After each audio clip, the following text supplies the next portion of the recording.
guys, this is Grace and welcome to my channel. We are on video number 5 for this mini series that focuses on title. I suck at titles, and so I wanted to challenge myself to kind of be more creative with my titles. And with this one, I actually wanted to kind of use some kind of other element to make my title.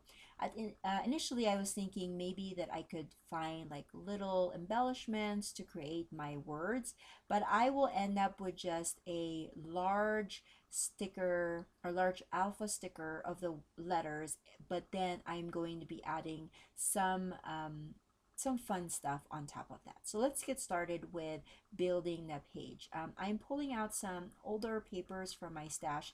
I was cleaning out my my scrap or part of my scrapbook room, scrap corner rather, the other day, and noticed that I have some collections like paper packs that I just have like maybe 4 or 5 sheets of the papers in there left, and so I pulled them all out, and that's kind of what I've been using for this for most of the pages that I created with this collection.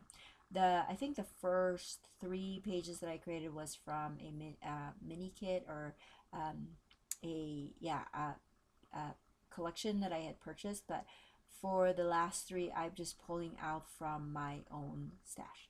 So anyways, these photos are of me and my family where we visited a local donut shop, and so it's not a very exciting well, I guess it's exciting because it's donuts, but you know what I'm saying, like there's not a lot of stories that goes with it. But what I wanted to document was that we went to this donut place with my sister and her family, but again, there's not a lot of things to say about this layout, and so I thought that with only 3 3x4 photos and a handful of products, I could use a large title with this and then do something like a different treatment for the titles, and that's what I'm going to be doing with this. I also pulled out that 3x4 cut apart that said August because this was taken in August of last year, and I'm going to use that um, on my page, and the label or the space on the bottom will house my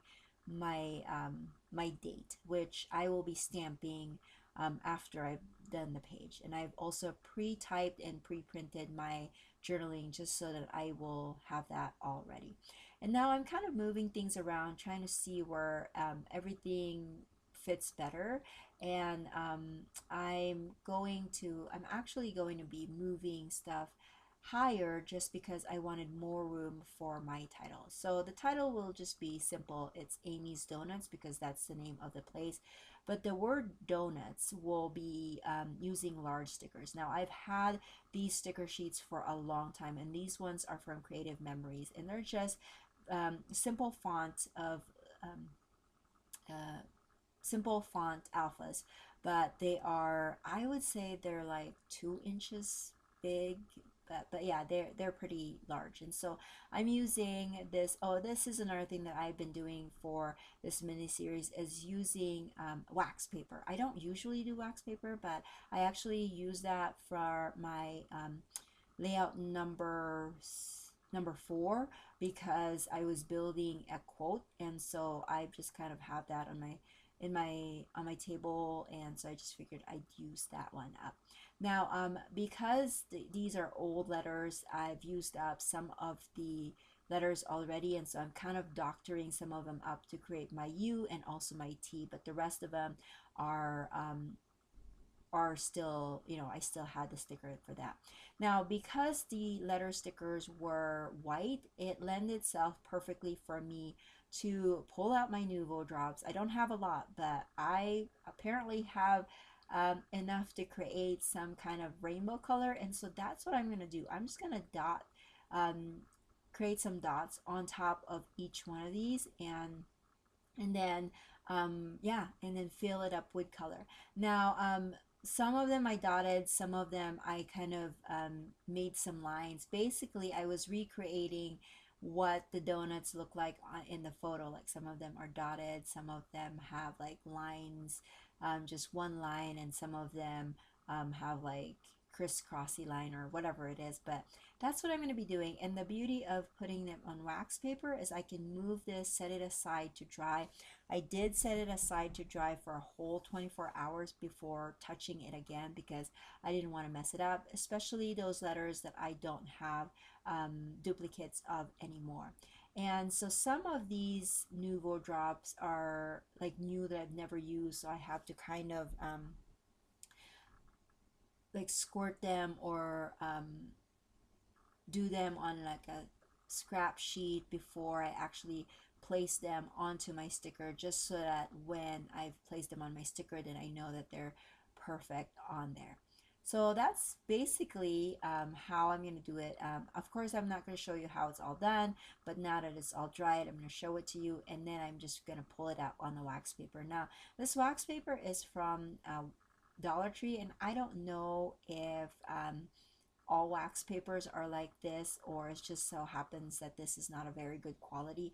But I will notice that as I peel them off, because they have been sitting there for a whole 24 hours, that some of the wax is actually sticking on the sticker. So I had to like pull them out and pry them out. And the good thing about what I'm doing here is I'm adding the letters onto the page with some foam adhesive. So that's so whatever tackiness that I've lost because the wax paper stuck onto the sticker, it's not going to be a big deal because I'm adding an extra layer of adhesive to it before I adhere it to my page.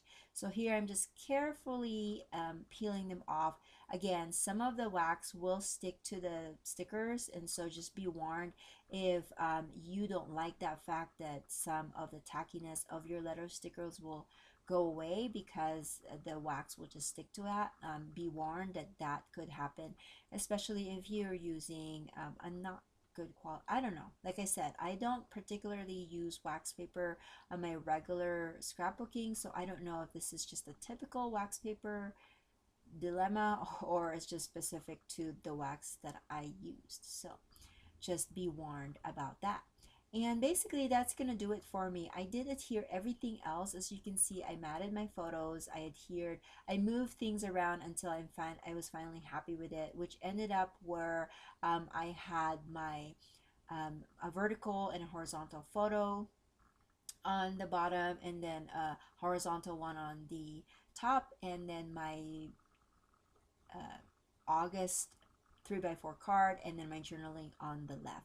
And so here I'm kind of looking for how I'm going to spell Amy's, because that needed to be added to my layout, and I couldn't find it with those stickers that I pulled out for a couple of my layouts for this mini series. And so I'm pulling out some of my smaller letter stickers. I have them all in a little bin, and they're just all combined there. And I found these gold letters, and it just happens to have all of the letters that I needed because I was done doctoring up letters at this point. I just wanted to have exactly the right letters that I needed, and it just so happens that this one did. So I'm very happy with that. And then I'm just going to be spelling Amy's. Now that I look at it, it covered some of the words on my pattern paper, which had the August word on there, but you know what, if there's two different texts that's together, I don't really care at this point. I'm happy with the technique that I was able to do, and for me that was better than nothing. So thank you so much for stopping by, and watch for video number 6 soon. Bye.